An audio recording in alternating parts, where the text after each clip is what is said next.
Mr. Ballins, the stunning ending to this mystery will completely play with your emotions. Friends who decide to go camping in this big, beautiful forest in Finland that's right near this huge lake. And when they get there, it's awesome. There's so many people there. The weather's perfect. They're having a great time. But that night, it turned into an absolute nightmare because someone or something paid those teens an unwanted visit. But before we get into that story, if you're a fan of the strange, dark, and mysterious delivered in story format, then you've come to the right place because that's all we do, and we upload once a week. So if that's of interest to you, please offer to change the oil in the like button's car, but after draining it all out, go ahead and replace it with horse manure. Also, please subscribe to our channel and turn on all notifications so you don't miss any of our weekly uploads. Okay, let's get into today's story.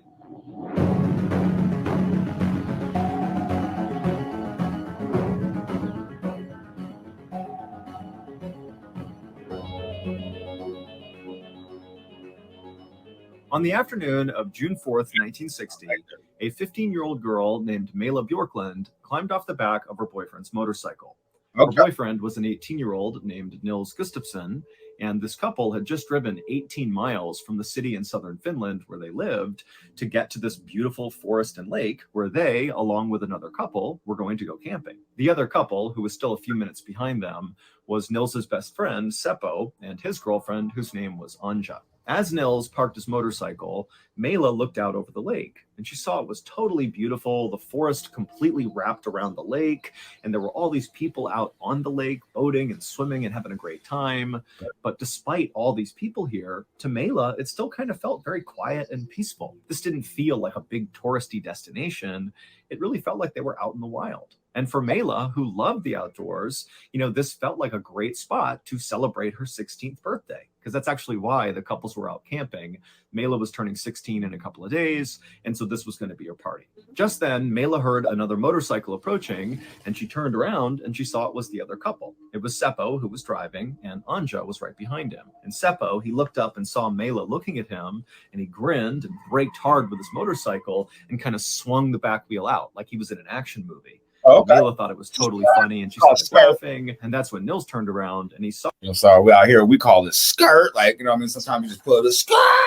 Like, we're trying to do something cool and impress somebody. Yeah. I've been guilty of that before. Saw his girlfriend laughing heartily at Seppo. A moment later, all four friends were giving each other hugs and saying hello. And then after catching up, the friends walked over to the small shack that was right by the water. It was the snack kiosk. Their plan was to load up on supplies and then quickly make their way into the forest where they'd actually be camping and just relax, enjoy the night, and go to bed. But as the friends walked towards the snack kiosk, Seppo made a joke about how his motorcycle was way better than Nils's motorcycle. And Mela, who was Nils's boyfriend, she laughed at this joke and thought it was really funny. But as she was laughing, she happened to look over at Nils, her own boyfriend, and she could tell, he just looked upset, like he was scowling at her and also at Seppo. And immediately, Mela felt really bad because she was thinking, he tested his pride, kind of, that's his bike and his girl. That's the two things a man, like, especially at that age, like they really have pride about, like my motorcycle and my girl. Like, so I'm pretty sure he feels the way. I don't know why he scowled at her though. Like, you can laugh at a joke. That's funny. Like, the joke was funny. The joke was funny. Oh yeah, absolutely. Like, for sure, she'll be able to laugh. I mean, you can scowl at him though, because I feel like that's like we're hating.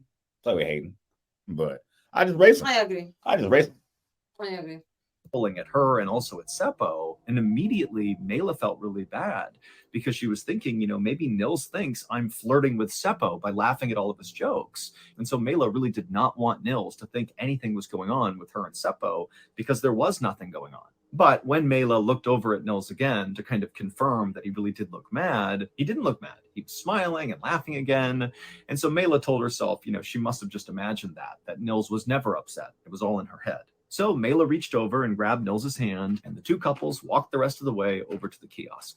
The snack kiosk was really just this little shack right near the beach, and then behind the shack was a small house where the owners of the snack kiosk lived. And as soon as they got up to the kiosk, Mela noticed the woman who was manning the kiosk had her back to them and didn't seem remotely interested in turning around and helping them get what they needed. And so Mela was just like, okay, hey, excuse me, we just want to buy something.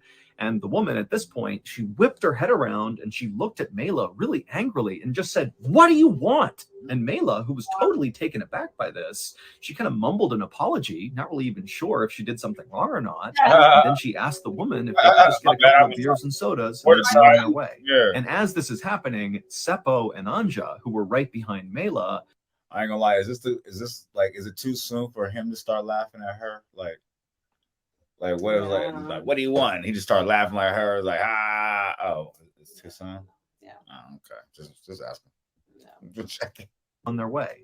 And as this is happening, Seppo and Anja, who were right behind Mela, they were just giggling the whole time because this woman's behavior was so bizarre and so unexpected, they just couldn't help themselves. So as the teenagers are giggling, this woman is bending down and getting the sodas and beer, and she's huffing really angrily like this is such a huge inconvenience. And then she just slammed them up on the counter. As the woman was punching in the total into the cash register, Mela found herself looking over at the house behind the shack where this woman presumably lived. And Mela noticed there were all these empty beer bottles that lined the front railing of the house. And so Mela figured, maybe this was a clue as to why this woman was so hostile.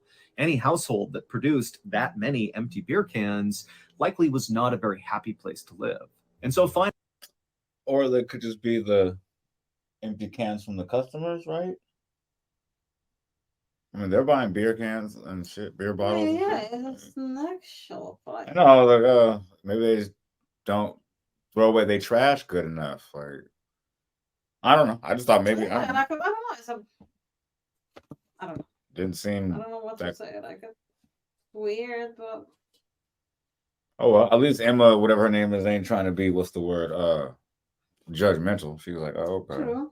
I guess that many empty beer cans likely was not a very happy place to live. And so finally, the woman in the kiosk gave the teenagers their total, at which point Nils stepped forward and he actually paid for the stuff instead of Mela. And then as Nils and Mela grabbed the things they bought and were about to turn and leave, the woman in the kiosk kind of cleared her voice and she asked them, hey, are you camping out by the lake? Mm-hmm. And to Mela, it seemed like this woman was suddenly being really nice, maybe as a way to kind of make up for how rude she was when they first walked over. And so Mela put on a smile and told this woman that, yeah, we're staying out by the lake. We're really excited about it. Thanks for asking. But the woman did not seem happy to hear this. Instead, the woman kind of scowled and then told them that they better set their tent as far away from here as possible. None of the teenagers had any idea how to respond to this. So they just kind of stood there and there was this really intense, awkward silence for a moment. And then the kiosk lady just began literally shooing the teenagers away, telling them to go, get out of here. And so finally, what were you saying?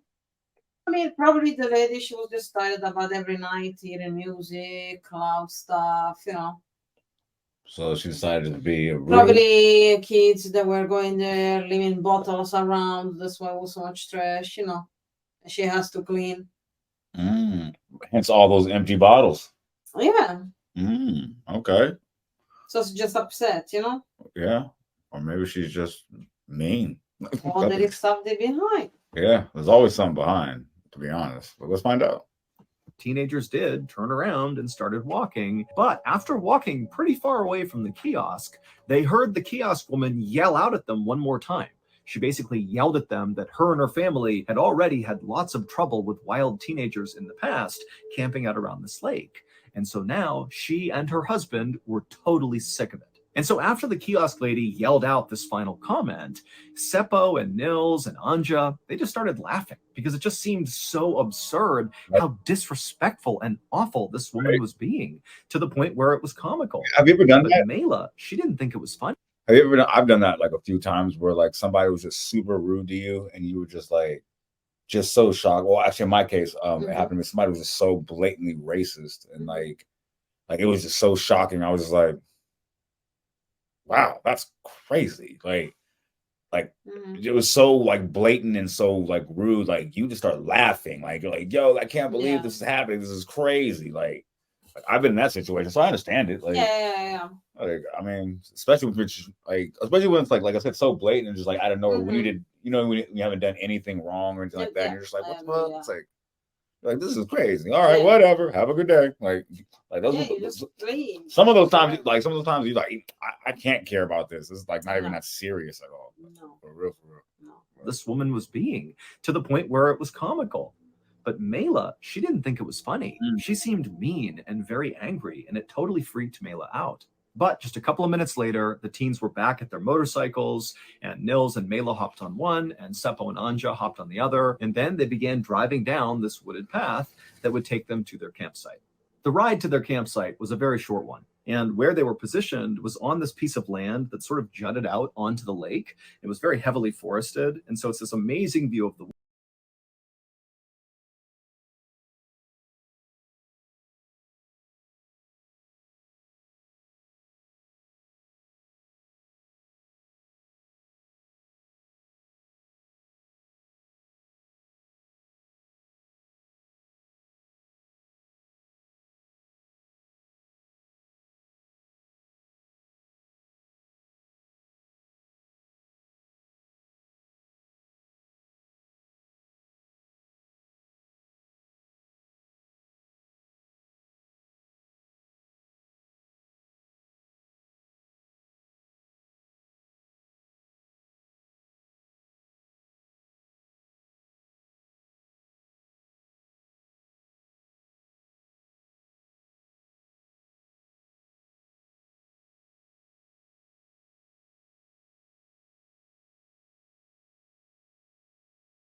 Finally, the teens were done down by the dock, so they grabbed their things, they went back up to the campsite, they dried off, they changed, and then all four of them piled into their one little tent to go to sleep. And eventually, all four of them would drift off to sleep, but then at some point in the middle of the night, Mela woke up. And she heard rustling sounds outside the tent. And so she wondered if, maybe one of the friends had gotten up. And so she sat up and looked out the tent, and she couldn't see anything. She just saw the kind of hazy night sky from the white night. And she couldn't really tell if everybody was inside the tent or not. But then suddenly a dark, shadowy figure moved in front of the tent flap. Shack lady back. And so this shadowy figure totally blocked all the light that was coming into the tent from the white night. And then this shadowy figure looked into the tent, and they had these bright, glowing red eyes. And before Mela or anybody else in the tent could do anything, there was a snapping sound, and the tent fell down on top of them. What? Cannot be the lady. Nah, but the lady's definitely involved. I know that. You think? Yeah. You can't live there and have a shack there and then a mile, not even a mile down the road, like, what I'm saying, down the whatever trail or something. There's a beast killing people with red eyes and shit. You have to know something. But let's find out let's find out what happened. Thank you, Tate. I just got worse. I bought that. My likely with there over time solution and a great therapy. We love Mr. Ballin and everything like that. We love his causes and everything. Subscribe too. Yeah, we definitely subscribe, comment, like all his stuff. The link for this video is also in our description. We just don't like actually listening to the commercials. That's one of the main reasons we actually got a Prime membership, but we do support a lot of his causes and everything like that too. So, not better help. The next morning at 6 a.m., two boys who were not in any way connected to these four teenagers were at this lake. They were over to the side doing some fishing, and they were looking kind of out generally in the direction of where the four teenagers had stayed the night before. And this particular day, the lake was not remotely crowded like it was the day before. Basically, it was a ghost town. And suddenly they saw emerge from the forest, basically where the teens had camped, was this young man with blonde hair who was just running away from where that campsite was. And so these boys just stared for a second at this random guy with blonde hair running away from the campsite until the boys lost interest and just went back to fishing. As the morning wore on, more and more people came to the lake, but nobody made their way out to the campsite where the teenagers had been the night before. That is, until a father and his two sons decided to head out that way to go to that dock to go swimming. And so this father and his sons began walking on the same wooded trail that Nils and Seppo had driven their motorcycles on to get out to that camping site. And he eventually makes it to the clearing in the forest where this campsite was. And right away, he spots what looks like a crumpled heap of canvas kind of sitting between two trees. And he couldn't really tell what it was. And so the father walked a little bit closer to investigate. And eventually he realized what they were actually walking up on, at which point he threw up a hand to stop his sons from going any closer. And he turned around and he told his kids, "We have to leave right now." And so the father and his sons, they run back up that trail, they find a phone, and they call the police. When the police arrived at the lake just before noon, they would walk out to that campsite and they would see that crumpled heap of canvas. And then also in and around that crumpled heap were the four bodies of the four teenagers who had stayed there the night before. Oh, wow. Anja and Seppo had not even made it out of the tent. They had been beaten and stabbed to death, basically through the canvas fabric. Mela did manage to get out of the tent. However, she did not escape. She was kind of laying on top of the tent, and she had broken bones, and it would turn out she was stabbed a total of 15 times, and some of those stabs came when she was alive, and some came when she was dead.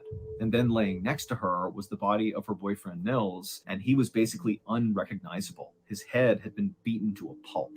As officers descended on the scene and began rifling through the teenagers' backpacks and different belongings, one officer knelt down near all the victims to look more closely at each of their injuries. And as they were looking at each of the victims, they suddenly heard this gasping sound. It was very faint, but they could definitely hear it. And to their shock, Nils, so Mela's boyfriend, he suddenly opened his eyes and he looked up at this officer. He was still alive. And this officer who's seeing this, who was totally convinced Nils was dead, as everybody else was at first unsure what to even do. But then a second later, the officer stood up and began screaming for a medic. After Nils was taken away in an ambulance, the different investigative It says that the real photo from the investigation. Oh, from the investigation. I thought it was a picture. Teams that had descended on the scene began going over the evidence and different things they had found. And pretty quickly, the general feel amongst all the investigators was this crime scene does not make any sense. There were some things missing from the crime scene that seemed to indicate this could have been a robbery, like missing wallets and missing watches. But there were other things that were missing that just didn't really make any sense to have been taken.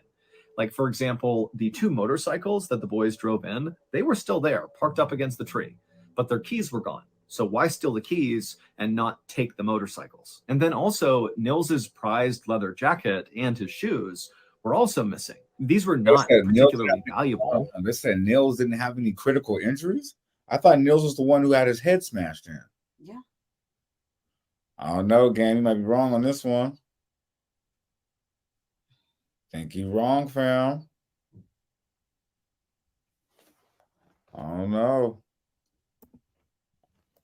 Their jacket and his shoes were also missing. These were not particularly valuable. I mean, they might have been emotionally valuable to Nils, but they certainly were not valuable enough to warrant a robber, killing people to get their hands on them. So eventually, the police actually called in the military to come into the forest and help with the search. And when the military arrived and began fanning out all around this huge forest, they would make a really big discovery. They would find Nils's shoes. And these shoes were speckled with blood. And it was clear from the bloody tracks nearby that the killer must have, at some point, put these shoes on at the campsite and then walked away while still wearing them, and then ultimately, ditched them 500 meters away underneath that pile of leaves. In the days after the murders, the police chased down dozens of leads all over Finland, but none of them amounted to anything. Nils would actually survive the attack, but his face was so badly damaged with so many broken bones in his head that it took a really long time before he could even speak. But when he finally could, and the police were able to interview him, it became immediately clear that Nils did not have a good memory of the attack. And in fact, the day of the attack, basically the whole day, he didn't really remember it. However, Nils would remember one thing. He said during the chaos of the actual attack, he distinctly remembered seeing a dark, shadowy figure with these bright red, glowing eyes. But the police couldn't just go out and look for a dark figure with red eyes. And so instead, they just made a note of this and continued their investigation. The only real lead the police got were from those two boys who were fishing out on the lake a day after the murders happened, where they saw that guy with blonde hair running away from where the teens had camped. Now, these two boys didn't know the significance of what they were seeing, but obviously when the news broke about the murders, they recalled seeing that guy right in the area where they now knew, that's where the murders had happened. And so the police created a composite sketch of, what the boys thought they saw, this blonde guy running, and they would send this sketch all over Finland, and they would ask people, to come. Damn, that's what bro looked like? Oh, wow. Bro look wild. That's forward. If you've seen this guy, loads and loads of people immediately came forward and said, yep, I've seen that guy. But it would turn out the police were getting loads of false reports because the sketch looked like lots of men in Finland. So this was not a unique enough sketch, basically. However, there was one tip that came into police that did really stand out. The day after the murders happened, a man named Hans Osman checked into a hospital located about 13 miles away from where the lake was, where the murders happened. And this guy, Hans, when he checks into the hospital, he starts complaining of having these really intense stomach pains. But the doctors don't believe him because Hans actually just appears to be very drunk and very aggressive. First of all, he looked exactly like the police composite sketch of the blonde running guy, like he was that guy. And also, Hans was filthy. He was covered in dirt and mud, and there was all this dirt kind of embedded in his fingernails, like he had been digging with his hands. And he also had all these red stains all over his clothes that he refused to explain. And so eventually, one of the doctors called the police, and when the police interviewed Hans, they would discover that he had a history of violence, and he also said he used to be a member of the Nazi Party, and he also was a member of the Russian secret police, and all of this just seemed like a lie, but basically, he seemed like a very erratic and unstable person. But Hans had a rock-solid alibi. On the night of the murder, Hans was located in a city about 15 miles away from where the murders happened at his girlfriend's house with his girlfriend and also his girlfriend's sister and brother-in-law. And so as much as they wanted Hans to be their guy, the police learned, obviously he's not. And this was basically how the entire investigation went. The police would interview over 4,000 people, but despite all that, they still could not figure out who did this. And so slowly, the case went cold. And that was it for 44 years. Lots of theories, but not one suspect. But then in 2004, prosecutors made a stunning announcement. They said the killer was Nils Gustafsson, the 18-year-old boyfriend of Mela, who was the only one who survived the attack. And the prosecutors pointed to two pieces of evidence to support this theory. The first piece of evidence was there was this woman who... Wait, I'm sorry. Wait, why would he beat himself to death? Like, damn near, make this make sense. Evidence to support this theory. The first. Also, he didn't like the joke. Mila, she saw him, thought he was mad. Then she turned around, then she turned back again, and it was cool. And she was like, "Oh no, maybe I, misinterpreted that. It was not mad. Actually, yeah, like changing personality, something like that." I was jealous, and changed, Yeah, I mean, maybe. I mean, how they explain the green? Oh no, he lied about the red eyes because it was him. He's the only person. So okay, you can tell us whatever story you want. Okay, let's see. Let's see what he's talking about. And the prosecutors pointed to two pieces of evidence to support this theory. The first piece of evidence was there was this woman who was staying out at the lake on the night of the murders, not far from the teenagers' campsite, who remembered overhearing two men really aggressively fighting before the murders ultimately happened. Prosecutors hypothesized that what that woman overheard was Nils and Seppo fighting with each other. that Nils was mad at Seppo about something to do with Nils's girlfriend, Mela. Perhaps he really was upset that it seemed like Mela was flirting with Seppo, and so Nils felt betrayed. But, something was happening there where these two young men were fighting over a girl. In the prosecutor's eyes, this would also explain why Mela had been stabbed so many times. That basically Nils must have been so furious about whatever was happening between Mela and Seppo, and then, his rage took over and he really took it out on his girlfriend. The second piece of evidence the prosecutors used to support this idea that Nils was the killer were Nils's shoes, which were found under those leaves about 500 meters away from their campsite. The prosecutors said there was blood on the shoes, but not in the shoes.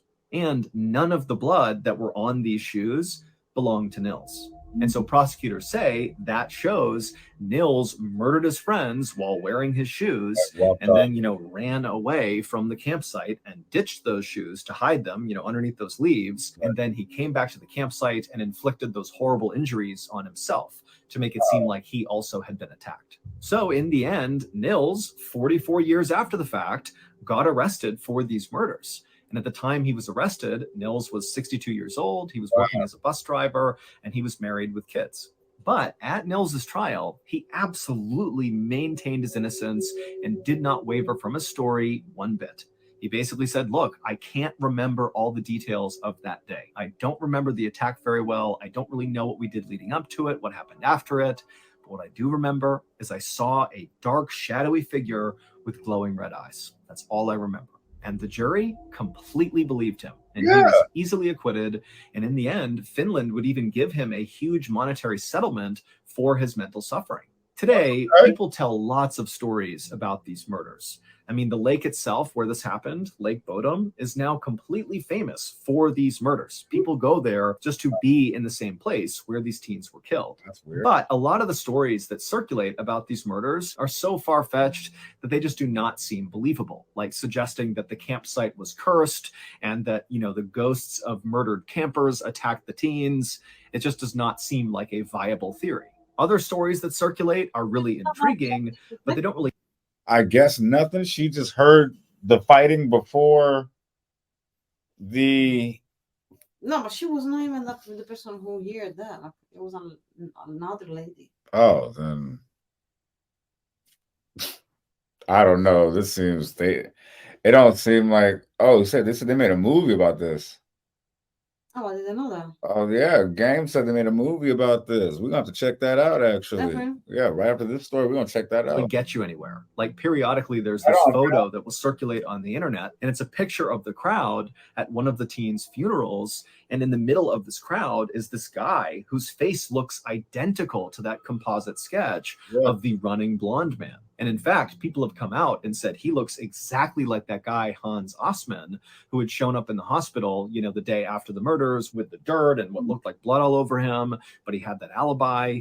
And so that picture makes its rounds on the internet, and everybody gets jazzed up and says, there he is, that's the guy who killed the teens. But no one's ever been able to actually identify that person, and so it's gone nowhere. But there is one story that circulates about these murders that a lot of people believe is the truth. When the teenagers were killed, there was a 55-year-old man named Carl Valdemar Gillstrom who lived right on Lake Bodom. And Carl had a reputation for being really nasty and sometimes even lashing out at the campers who stayed in this area. And in fact, Carl would often get drunk and literally go and attack the other campers. He would cut down their tents in the middle of the night. He would throw rocks at their campsite. And then one time, he even fired a gun at a camper who was riding past him on a moped. He missed, but I mean, this guy is an absolute nightmare. And so after the murders happened, locals who knew about Carl immediately went to police, and they were like, that's the guy who very likely did this. I mean, this is totally something he would do. But when police went and tried to speak to Carl, they wound up speaking to Carl's wife, who was the kiosk woman, the woman who was so nasty to the teens when they first arrived and basically told them to get away. Yeah, so the police talked to her, and she would tell police that Carl was with her and her kids when the murders happened. And so the police believed her and never really considered Carl a serious suspect. But in the Lake Bodom area, when people heard he was not being looked at closely, people felt like this was a huge mistake. But 9 years after the murders, so at this point the case is totally cold, Carl is having a drink with his neighbor out near the Lake Bodom area, and as they're just sitting there having drinks, relaxing, Carl winds up admitting to the neighbor that he was the Lake Bodom murderer. He literally said to his neighbor, "Don't you understand that I'm the murderer of Bodom?" And the neighbor apparently was so caught off guard and so horrified by this that they said to Carl, "Well, if that's the truth, you should go drown yourself." And then the next day, where was Carl found? Out in the lake, drowned, right near where the teens had been attacked. Now, the police were never able to actually figure out if his death was accidental, or if he had done it to himself, or if somebody else had done it to him. But that's the story. And lots of people believe that Carl was so racked with guilt over what he had done that he did what his neighbor suggested. I believe that story. Yeah, most likely, but it's crazy though because that happened 9 years after the murders, but they still arrested Niels 44 years after the murders. Like, Yeah, but because they were, you know. that's crazy. That's crazy. But all right. I mean, Wow. okay. Oh, And plus, like, Niels, he was like, all his face, it was like all broken. Like, how you can beat yourself so much? yeah, that's wild. I can't Like, do that. That's broken ribs, everything. Like, that's a lot. yeah, I couldn't do that to myself. And stay there for days. Yeah, just later. Because you don't know if they would never even find you. So, Yeah, I'm not doing none of that. Sorry. yeah, Looks like I believe it was the man. And that's why the lady, just like I was asking, why she was so mad. She was just, you know, pushing people away because she knows about the husband. oh yeah. Well, that makes She sense. knows the husband behavior. Oh, so that she was makes just scaring sense. people. Oh, that makes sense. I never thought about it that way. That's a good theory. I never thought about that. That seems actually more like plausible, actually. Yeah. Oh, okay. I like that theory. I'm gonna go with that one. I like that. So that was the stunning ending to This Mystery Will Completely Play With Your Emotions by Mr. Ballin, and we are Team Hallenzano doing the reaction to that.